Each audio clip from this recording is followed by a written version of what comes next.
In Boston, on April 14, 1775, British General George Gage received orders from London: disarm the rebellious citizens of Massachusetts and arrest their leaders.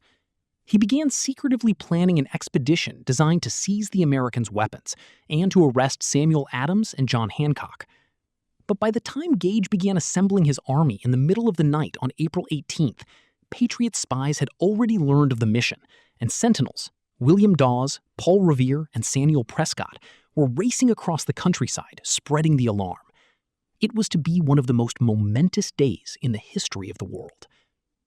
By 2 a.m. on April 19th, Captain John Parker's Patriot militia was gathering on Lexington Green. 77 men, mostly farmers, ranging in age from 18 to 63, were waiting there when the 700-man British force began arriving at dawn. "Stand your ground," Parker told the men. "Don't fire unless fired upon. But if they want to have a war, let it begin here." As more British infantry arrived, Parker soon realized his situation was hopeless. He was preparing to disperse when a shot rang out.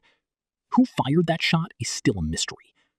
At the sound of the gunfire, and without orders, the Redcoats leveled their muskets and fired a volley into the Americans, killing 8 of them.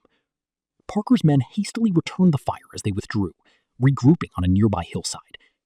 With Parker's Minutemen out of the way, the British resumed their march to their principal objective, the militia's arsenal at Concord.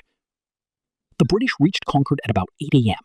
and began gathering and destroying the munitions there.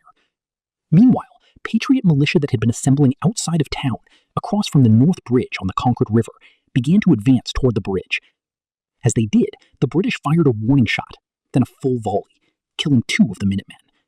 "For God's sake, men, fire!" yelled Major John Buttrick of Concord.